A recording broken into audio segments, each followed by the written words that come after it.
سب سے اولا و اعلیٰ ہمارا نبی، سب سے بالا و اعلیٰ ہمارا نبی۔ حضرت انس رضی اللہ عنہ سے مروی ہے کہ حضور اکرم صلی اللہ علیہ وآلہ وسلم نے ارشاد فرمایا، سب سے پہلے میں قبر سے نکلوں گا، اور جب لوگ وفد بن کر جائیں گے تو میں ہی ان کا قائد ہوں گا، اور جب وہ خاموش ہوں گے تو میں ہی ان کا خطیب ہوں گا، اور میں ہی ان کی شفاعت کرنے والا ہوں جب وہ روک دیے جائیں گے، اور میں ہی خوشخبری دینے والا ہوں جب وہ مایوس ہو جائیں گے۔ بزرگی اور جنت کی چابیاں اس روز میرے ہاتھ میں ہوں گی۔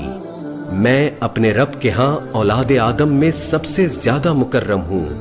میرے ارد گرد اس روز ہزاروں خادم پھریں گے، گویا وہ پوشیدہ حسن ہیں یا بکھرے ہوئے موتی۔